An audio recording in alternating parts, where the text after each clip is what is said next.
I was the last one to know that Vanessa had become a mother. When I arrived at the hospital, I saw her instructing the servants, "Don't spread the news about me giving birth, otherwise, Benjamin will definitely come back and cause trouble." I had liked her for 10 years, and a year ago I confessed to her. At that time, she said, "When you finish your studies and come back, I'll be with you." I thought it was utterly ridiculous. This time, unlike before, I didn't make a scene, nor did I question her about why she had lied to me. Instead, I got on a plane and left the country again, agreeing to marry the girl who had recently been pursuing me. From then on, I no longer liked Vanessa. Chapter 1. Vanessa. Blocking the news like this won't help. If Benjamin suddenly comes back, he'll still find out. Inside the hospital room, a young woman was speaking to Vanessa. Vanessa was holding a baby in her arms, her body still somewhat full after giving birth. There was coldness in her eyes. If he comes back, so be it. If he really finds out, I'll explain it to him. Right now, I'm only worried that if he knows too suddenly, he won't be able to accept it and will come back making trouble.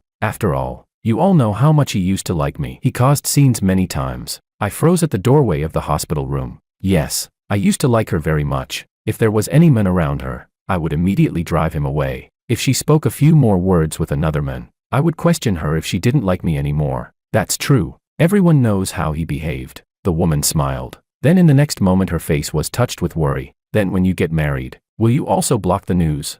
Vanessa kissed the baby in her arms. We'll see when the time comes. Just as she finished speaking, Jordan came out of the bathroom with a towel. Vanessa, come wash your face. Oh wow. Vanessa, you really are lucky to have such a good fiancé. No wonder you were willing to have a child out of wedlock for him. My heart tightened sharply, almost stopping. Jordan was once my best friend. Before I went abroad, I had asked him to take care of Vanessa for me, but now, he had become Vanessa's fiancé. I never thought that the kind of melodramatic plot I had seen on TV would actually happen to me. Suddenly, I didn't know whether I should go in or not. If I went in, what right would I have to question Vanessa? After all, she and I had never officially been together. A year ago, she had only promised me, "When you finish your studies and come back, I'll be with you." I pulled out my phone and tapped on Vanessa's profile picture. She hadn't contacted me for a long time. The last time she sent me a message on WeChat was a week ago. She had asked me if I had eaten, and I replied that I had, even sharing with her something amusing from abroad. It was a stray kitten I had seen by the roadside, but she never replied. I sent her a message, "Vanessa, what are you doing?" Just after I sent it, Vanessa's phone rang inside the hospital room. She picked it up, glanced at it, but didn't reply. Instead, she simply turned off the phone. Her friend sitting beside her saw the message and smiled. "Why didn't you reply?"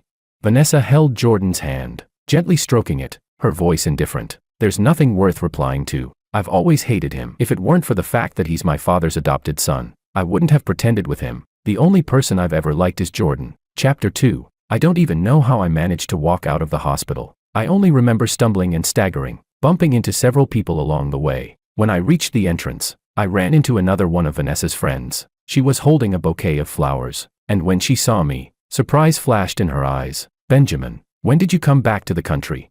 What are you doing here?" Her two questions made me recall what had happened not long ago. I had just finished a year of studying abroad, so I returned home. After getting off the plane, I wasn't feeling very well, so I came to the hospital. I never expected such a coincidence, that I would just happen to pass by the ward where Vanessa was staying. I wanted to say something, but I didn't know what to say, so I simply ran away. It wasn't until I got into a cab that I realized a cruel fact. The person I loved no longer belonged to me. She had deceived me, and my best friend had deceived me too. I couldn't understand why. Just then, Vanessa called. "Benjamin, have you come back?" Her voice was as gentle as always. If it weren't for the fact that I had come back this time and witnessed everything with my own eyes, I might still be kept in the dark by her. "Yes, I'm back," I replied softly. "Why didn't you tell me in advance? I could have come to pick you up. My friend just said she ran into you at the hospital. What were you doing there?" "Seeing a doctor." For some reason, I still didn't want to expose her. Maybe deep down, I still had a trace of expectation, hoping she would tell me everything herself. "Then let me come find you." I just happened to be near the hospital. Not long after, Vanessa's car stopped steadily in front of me. She had already changed out of her hospital gown and even put on makeup. When she got out of the car and noticed me observing her, she quickly smiled and said, "It's been a whole year since we last met. You still look as handsome as before, but I've gained weight. Benjamin, you won't dislike me, will you?" I didn't rush to respond, because I had noticed the tattoo on her collarbone, J1997308. It was Jordan's initial, followed by his birth date. A chill swept over me. A year ago, Vanessa herself had made that promise to me. She had acted like she really liked me. Even taking me into her room and kissing my cheek, she had smiled and said, "Benjamin, we grew up together. You should know how I feel about you. Don't worry. I'll wait for you to come back." But now, she had deceived me. "No, I won't." When she heard my reply, she let out a sigh of relief. "That's good. Let me take you out for dinner first, to welcome you back." Chapter 3. After getting in the car, I noticed a man's shirt in the back seat, along with a baby's bottle. That was left behind when my friend and her husband came to visit me last time. Vanessa explained hastily. I remembered what she had just said in the hospital room. I couldn't understand, why would she say she liked me, yet at the same time be with someone else and even have a child? I didn't say a word, just kept staring out the window. All the way, she kept talking to me, mostly asking how I had been this past year. I barely listened, because I didn't want to hear that. I only wanted to hear her tell me everything herself. Because of my cold, I reached for some tissues to blow my nose. When I opened the car's storage compartment, I saw a box of finely packaged tissues inside. Just as I was about to take one, Vanessa stopped me. "Use the ones in that bag instead. These ones are scented. I remember you liked using scented tissues." I froze. I never liked using scented ones, because every time I used them, I would sneeze. She had even seen me sneeze before and said to me, "I'll remember from now on that you can't use scented tissues." I pulled my hand back and stared intently at that beautifully packaged box of tissues. Suddenly, I remembered seeing them online before. They were quite expensive and made especially for babies, so she couldn't bear to let me use them. I found it laughable. "I don't like scented tissues." "What? Didn't you used to like them?" Vanessa still hadn't realized something was wrong. I didn't want to say another word, so I closed my eyes and pretended to sleep. When we got to the restaurant, Vanessa ordered 3 dishes. "Eat more. You just got back. You must be exhausted." I looked at the dishes on the table, unable to start, because every dish had celery in it. I had never liked celery. She had clearly remembered before, I never ate celery, and she would always pick it out for me. But now, she didn't notice how I looked. She just kept eating and talking on her own. "By the way, why did you come back now? Didn't you still have time left before graduating?"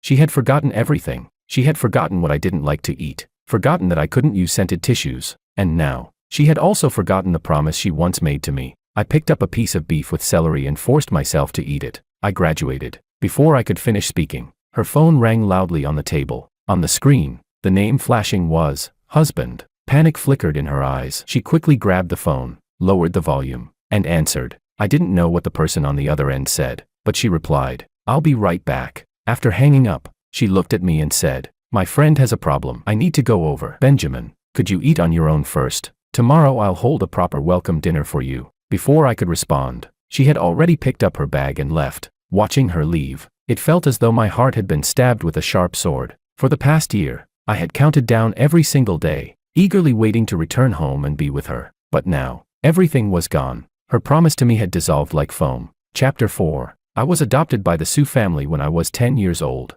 because my father and Mr. Sue were good friends. And when my father was diagnosed with cancer, he entrusted me to Mr. Sue. When I first arrived at the Sue family, everyone except Mr. Sue treated me poorly. Since I was adopted, the maids and even Mrs. Sue felt they didn't need to respect me. I could only live cautiously in the Sue household. At every meal, I didn't dare to eat too much. At school, I had no pocket money and didn't dare to ask for any. I remember once, when I hadn't eaten all day, I secretly went to the kitchen at midnight to find something to eat. The maid caught me and scolded me harshly. That was when Vanessa Sue suddenly came home and stood up for me. She said, "Who gave you the courage to treat the young master like this?" That was the first time I saw her. Later, I learned that she was the eldest daughter of the Sue family. She was 6 years older than me and already in high school. After that, she would come home every day with her around. No one dared to bully me. She always said, "Benjamin, I'll protect you." And then, on the day I became an adult, she stumbled drunkenly into my room. She kissed me on her own. She said she wanted to be my wife. From then on, I always kept in mind that I would marry her. Just as I was thinking of this, I received a message from Jordan on WeChat. "Have you come back yet? Just so you know, Vanessa and I already have a child. We're getting married next month." Normally, he still pretended, saying he was taking good care of Vanessa for me, but in this moment, he didn't bother to act anymore. Chapter 5. If this had been before, I would definitely have gone to make a scene with Vanessa, because in my heart, I had always remembered what she told me on the day I became an adult. I believed she liked me. Every time I caused trouble afterward, she would Northwest longer get close to the men around her. But this time, I didn't want to make a scene, because I just felt so tired. I turned off my phone and found a hotel to stay in. Then I sent a message to a talent scout who had contacted me before. I told him I was willing to become a singer. Back when I was abroad, he had noticed me and kept inviting me to join his company. He said I had great talent for singing and would definitely become popular. But I had always been preoccupied with Vanessa, so I turned him down. He quickly replied, "You finally came around. So when will you be back?" I thought about it. This time I had returned very suddenly. Originally, I wanted to give Vanessa a surprise, but instead, she had given me such a huge one first. I had even planned to visit Mr. Su today, but now I didn't feel like it anymore. After all, he had raised me for so many years. I still decided to go see him, so I told the scout I would return in 3 days. The next day, I prepared to go back to the Su family, but Vanessa contacted me first. She said she was hosting a welcome dinner for me at the clubhouse and would come pick me up right away. Originally, I wanted to just tear everything open and refuse to go, but then I thought, if Mr. Su found out that way, it wouldn't be good. Before leaving, I still wanted to avoid causing trouble as much as possible, so I gave her my address. Soon, she came to pick me up and drove me to the clubhouse, but she didn't go in with me. Instead, she said, "You go in first. I still need to pick someone up." Chapter 6. After entering the private room, the originally noisy voices instantly quieted down, and everyone looked at me in surprise. Someone whispered, "Why did he come? Didn't Vanessa say that today is supposedly his welcome party?" But in reality, it's to celebrate her having a baby. Although their voices were very low, I've always had good hearing, so I heard it clearly. "Benjamin, come sit here." One of my friends suddenly greeted me. He, Jordan, and I were classmates, and we used to be quite close. Now it seems obvious that he also knew about Jordan and Vanessa. Yet over the past year, despite staying in touch with me, he never once told me. I forced down my emotions and went over to sit. Before long, Vanessa arrived, with Jordan following behind her. As soon as they appeared, the atmosphere became lively again. Some gave gifts, some offered flowers. Vanessa quickly said, "Stop giving them to me. You should be giving them to Benjamin. He's the real main character today." The moment she said that, I noticed Jordan glaring at me viciously. Everyone had been keeping things from me, treating me like a fool. Clearly, they all used to be so close to me, and even said that Vanessa and I would surely end up together. The emotions in my chest surged, and I stood up and went straight to the restroom. I splashed cold water on my face, and just as I raised my head, I saw Jordan in the mirror. "You saw the message I sent you yesterday, right? Benjamin, Vanessa doesn't love you anymore. Let her go. For the sake of the friendship we used to have, can't you just let me have her?" I had just wanted to respond to him when he suddenly pulled out a dagger and viciously slashed his own wrist. Blood gushed out at once. He threw the knife to the ground and looked at me with a face full of grievance. "Benjamin, Vanessa and I truly love each other. Please don't hurt me." Just as he finished speaking, Vanessa walked over. Chapter 7. "Benjamin, are you crazy?" Vanessa rushed over, shoving me hard and helping Jordan up. "I'm sorry, Vanessa. It's my fault. Just now Benjamin asked me if I was with you, and I couldn't hold back, so I admitted it. That's why he had an emotional breakdown." Jordan's pale face spoke weakly. As soon as Vanessa heard that, her anger erupted. "Benjamin, how can you be so vicious?" "Yes, I'm with Jordan. So what? What business is it of yours?" I stared in disbelief at the two people before me. One was my once best friend. Before I went abroad, he said to me, "Benjamin, don't worry, I'll take good care of Vanessa for you." And one was the woman I once loved the most. Before I went abroad, she said to me, "When you finish your studies and come back, I'll be with you." But they both betrayed me. I now even doubt that. Before I left, they had already planned to be together. But why? Why did they have to deceive me? If they truly loved each other, couldn't they have just told me earlier? Why did they have to hurt me? "Benjamin, I've put up with your tantrums before, but this time you actually hurt Jordan. Apologize now." I didn't cut him. I looked at Vanessa. She never used to treat me like this. Now, for Jordan's sake, she lashed out at me and no longer trusted me. "What are you still denying? I saw it with my own eyes."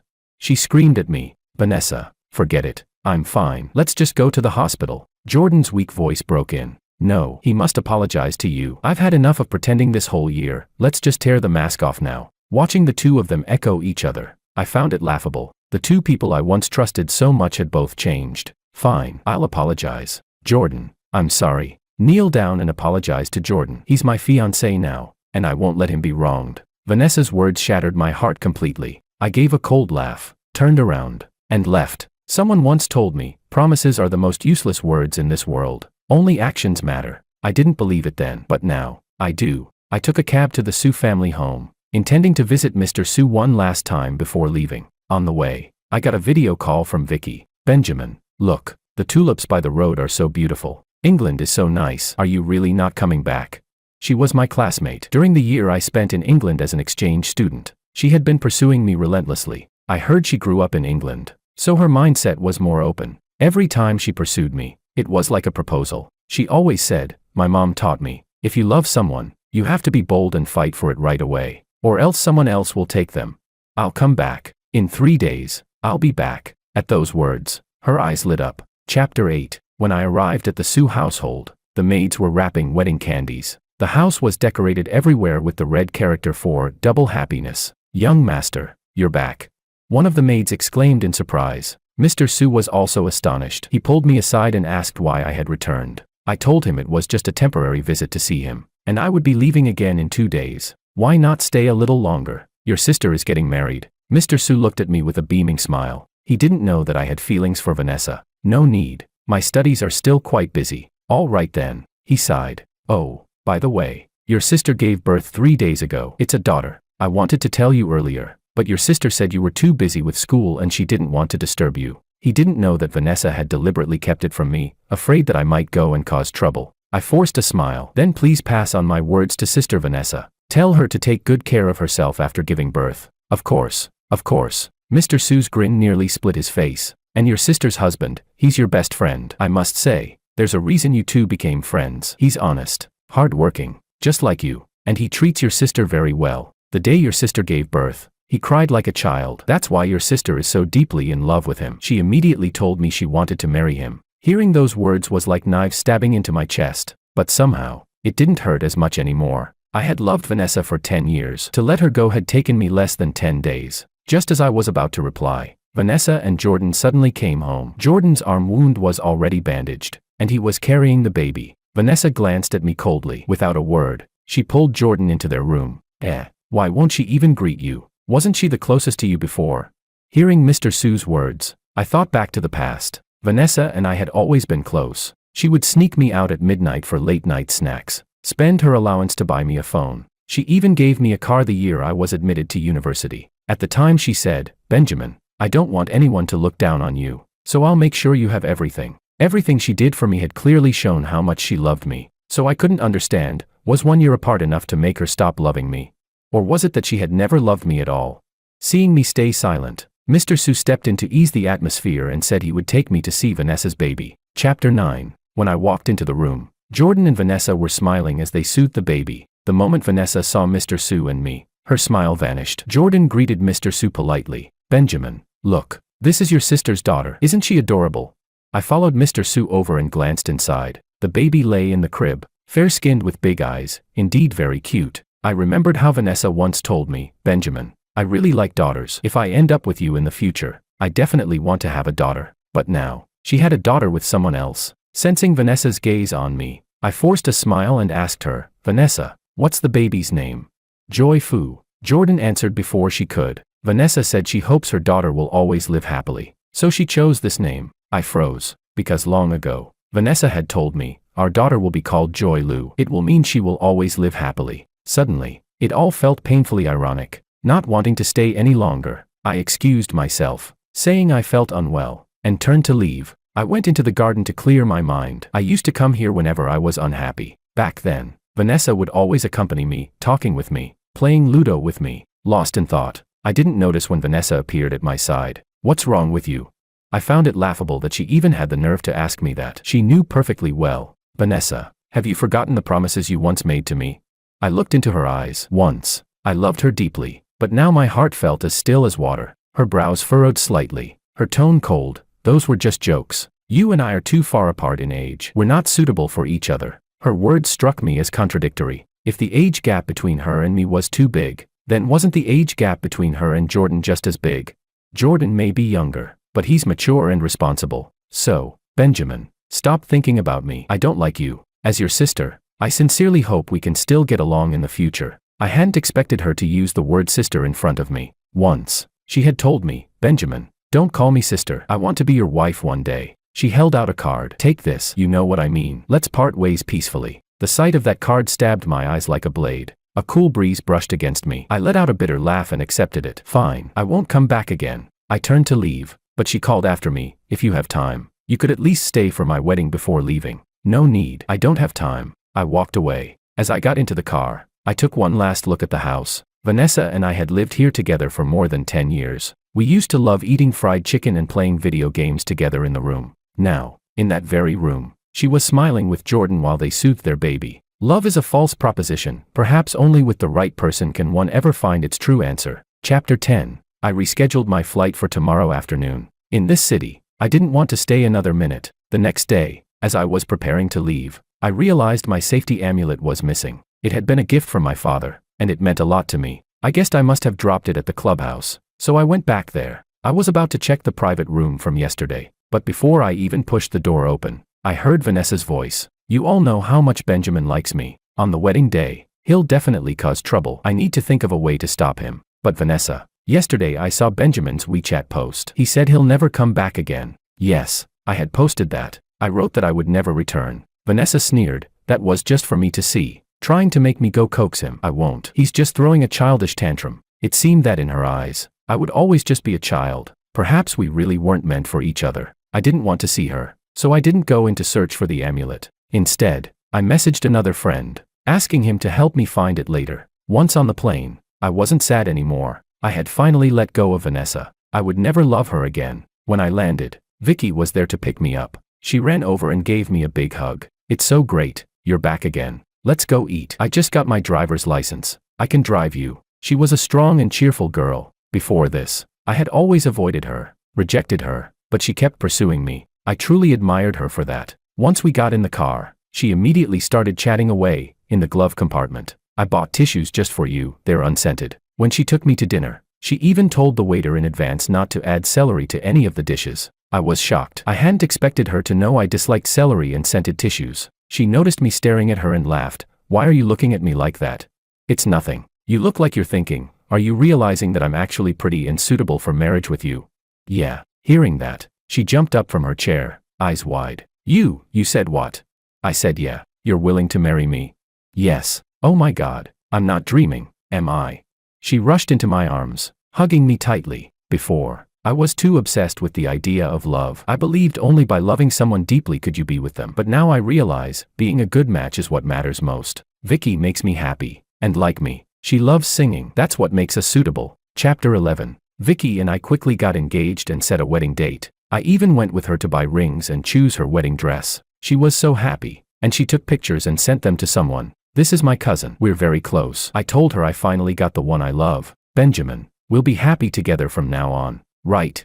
I ruffled her hair. Of course we will. After all that, I went to find the talent scout from before and joined their company. Since I had a musical background, I quickly released my first original song. Vicky even reposted it on Weibo, proudly telling everyone that it was her husband's song. On Vanessa's wedding day, I didn't go back. Mr. Su called, asking me to come, but I told him I was also getting married and was very busy. He was shocked and asked who the girl was. I didn't tell him, only said that he could come to my wedding. Right after hanging up, I got another call from my friend, the one I had asked to help me find the safety amulet. The amulet is with Vanessa. Today I tried to get it for you, but she said you have to come get it yourself. Hearing that, I felt Vanessa was being inexplicably unreasonable. She had been the one who gave me the card, telling me never to return again. Why was she now insisting I come back for the amulet? Is she there now? Put her on the phone. Soon, I heard Vanessa's voice on the other end. Today is my wedding, and you're really not coming.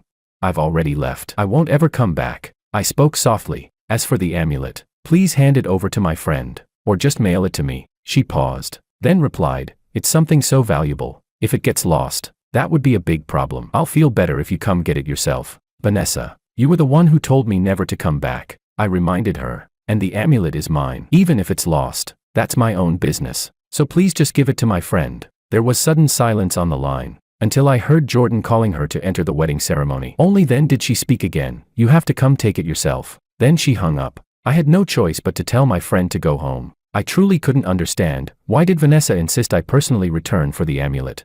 Chapter 12. After that, Vicky and I were busy with our wedding preparations. I didn't pay much attention to things back home. About a month later, I got a call from one of Vanessa's friends, Benjamin. Tomorrow Vanessa is holding a 1-month banquet for the baby. Do you want to come back to see her? I didn't know why she was asking me, since she clearly knew Vanessa and I had already fallen out. I'm not going back. I was about to hang up when suddenly Vanessa's voice came through the phone. Benjamin, Have you been busy lately? You won't even come to your niece's 1-month celebration. Vanessa, you're really contradictory. You told me never to come back. I promised you I wouldn't. Now you're asking why I'm not attending, and you're still holding onto my amulet. What exactly are you thinking? Vanessa stayed silent, didn't answer my question, and directly hung up. I blocked that number too. I didn't want to have any more contact with them. Later, I went to the company. Since my recent song had become popular and earned me a lot of money, my boss talked with me about future plans. He also said that one of my fans had been silently donating large sums of money to support my music. I didn't know who it was, but I was truly grateful. Then I went home, where Vicky had already prepared dinner for me. Smiling, she said, "Come eat." "Oh, in a couple of days my cousin is coming to visit me. When she does, let's eat out." I nodded and didn't ask further, but when her cousin arrived, I never expected it to be Vanessa. Chapter 13. The moment she saw me, Vanessa froze. I froze too. After a few months, she had gained some weight, probably because she hadn't yet recovered from giving birth. "Vanessa, this is the boyfriend I told you about. His name is Benjamin, and I'm about to marry him." Vicky held my arm as she introduced me. With a loud thud, Vanessa's bag slipped to the floor. When did you two meet?" Vicky hadn't noticed anything strange yet and smiled. "Benjamin and I are classmates. You don't know how hard he was to chase. For a whole year he never agreed, because he said he already liked someone. But luckily, I never gave up, and in the end, he agreed to marry me." Vanessa stared hard at me, but said nothing more. Throughout the entire meal, she stayed silent. Vicky kept putting food into my bowl. In one dish, the waiter had added celery. She immediately frowned. "Waiter," I said, "no celery. My boyfriend doesn't like celery." Hearing that, Vanessa suddenly looked up at me. "Didn't you always eat it before?" I ignored her, only turning to Vicky. "Baby, how did you know I don't like celery?" "Because every time you ate at school, you reminded the staff not to add it. That's how I knew." In truth, Vanessa had known I disliked celery. She had just forgotten. Vanessa fell silent again. I didn't know what she was thinking. Chapter 14. That night, Vicky brought Vanessa to our home. She let her stay in the guest bedroom. Vicky kept chatting to her about our upcoming wedding. Vanessa's expression looked unpleasant. She only said she wanted to rest and went into the room. Only then did I have the chance to ask Vicky, "How come Vanessa is your cousin?" "She always has been. I just grew up abroad, so I never went back much." "Then, you also know about me and her." "Of course I know." She grinned brightly. "Why else do you think I invited her here? I wanted her to see with her own eyes that you're with me now, to make her regret leaving you." "Benjamin, you're very important to me. I won't let anyone look down on you. Aren't you afraid something might happen between me and her?" "I'm not afraid. I like you, and I know your personality." Her words warmed my heart, and I hugged her tightly. The next morning, Vicky went out to buy breakfast. Vanessa came into my room. "You're doing this on purpose to get back at me, aren't you?" She sneered. "Benjamin, stop with these little tricks. I won't ever like you again. I don't understand what you're talking about." I looked at her, thinking she was being ridiculous. "Benjamin, you didn't show up at my wedding, or at my baby's 1-month celebration. Now you let me find out you're getting married. Isn't it all just to spite me?" "Well, clever of you. At least now you've learned to try different methods." She laughed while speaking. "But your tricks won't work on me." I suddenly laughed too. "Vanessa, did you take the wrong medicine? Vicky and I truly love each other. Before this, I didn't even know you two were cousins." "You." Her face instantly darkened. "Benjamin, didn't you used to love me so much? You said it yourself, that was before. I don't love you anymore. By the way, since you're here, give me back my amulet." Her expression stiffened. She pulled it from her bag and tossed it at me. "Fine. If you don't love me anymore, then I don't have to worry about you bothering me." Just as she finished, Vicky returned, right in front of Vanessa. I handed the amulet to Vicky. "My dad once said, when you meet the person you love most, you give this to her. That way, both of you will live safely and peacefully." I had once planned to give it to Vanessa. Luckily, I realized in time that she wasn't worth it. Vicky happily accepted it. While Vanessa's face turned icy cold, she stood up and left immediately. Chapter 15. I thought Vanessa would just leave, but unexpectedly, she came to my company to find me. The first thing she said was, "I'm your fan. I've given a lot of money to support your songs." I never imagined it would be her, but why would she tip me? "Well then, thank you, Vanessa." My words darkened her face. She hesitated for a few seconds before speaking again. "Jordan and I are preparing to divorce. He despises me for losing my figure, but I thought, if it were you, you would never dislike me." I looked at her in astonishment. "So why are you telling me this?" She bit her lip and lowered her head. "I just wanted to say, you have a chance now. You don't need to stay mad at me. Break up with Vicky. I'll fulfill the promise I made you before. Let's be together." Hearing this, I wasn't only surprised, I found it laughable. Did she think I was a trash bin? That she could throw me away whenever? and then come back to pick me up. Vanessa, are you joking?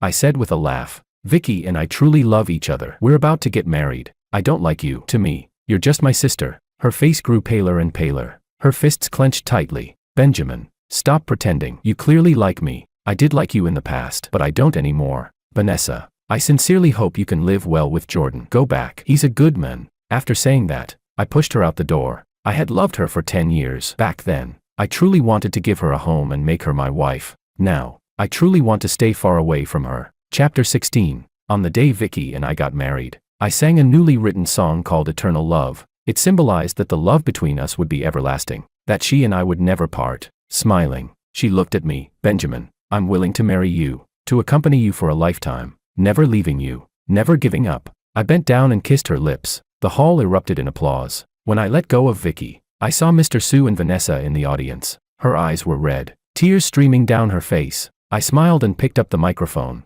Today, my dearest sister has also come to attend my wedding. I'm very happy. Here, I bless her and her husband with everlasting happiness. At those words, she cried even harder, but I held Vicky's hand tightly and whispered to her, "Wife, I love you." At that moment, I finally felt I was truly happy. Extra Chapter 1. I couldn't believe Benjamin actually married Vicky. He used to like me so much. He once confessed to me in the pouring rain. He said, "Vanessa, I like you. Will you be with me?" Back then, when I looked at his young face, I felt I couldn't be with him. He was my younger brother. After all, later, when he turned 18, I drank too much. My mind was filled with him. I could no longer control my love for him. I went to him and kissed him first. I told him I loved him, but the next day, I regretted it. If others found out I was with my father's adopted son, they would laugh at me. Yet I couldn't bear to reject Benjamin, so I deliberately told him that once he graduated from college, I would be with him. In his last year of college, I arranged for his teacher to tell him he needed to go abroad as an exchange student. I thought that if I didn't see him anymore, I wouldn't love him anymore. After he left, I got together with Jordan. Jordan was more steady, good to me, and seemed more suitable. I hadn't planned on having his child, but one night when I got drunk, I ended up sleeping with him. I never expected to get pregnant from just once. Part 2. I left the wedding in a daze, breaking down in tears in the bathroom. I slapped myself over and over. I hated myself, hated my weakness, hated that I didn't dare to be with Benjamin. And because of that, now he was married to someone else. He would never belong to me again. Back then, I knew Jordan had hurt himself. I had deliberately lashed out at Benjamin. I wanted him to leave and stop bothering me, but when he really was about to leave, I regretted it. I didn't want him to go, but I also didn't want to break up with Jordan. After all, we'd been together so long, and we had a child. Only after Benjamin truly left did I realize I never actually liked Jordan. The one I liked had always been Benjamin. I deliberately refused to give him back his amulet, deliberately wanted him to come get it himself. I deliberately had my friend call him about the baby's 1-month banquet. I thought he would act the same as before, come to me and cause a scene. Say, "You can't be with anyone else. You're mine. Vanessa, didn't you say you loved me?" But he didn't. He only said he was too busy to come back. When I came to England and saw that he and Vicky were getting married, I kept comforting myself, saying he must be doing it to spite me, but he wasn't. He wasn't. Part 3. I went to find Benjamin again and told him all of my thoughts. After listening, he showed no expression. He only said calmly, "It's all in the past." Yes, it was all in the past. There was no going back. It was all destroyed by my own doing. I returned to my country and divorced Jordan. He took half my property, completely revealing his true colors. He admitted he had always been after my money and never cared about the child. I broke down completely and cried on the spot. I regretted it so much. I regretted not daring to love Benjamin boldly, and because of that, I had completely lost him. To distract myself, I chased thrilling, extreme sports. I went bungee jumping, but the rope malfunctioned, and I crashed hard. For the rest of my life, I could only sit in a wheelchair. This must be my retribution, because those who betray true love will always face retribution.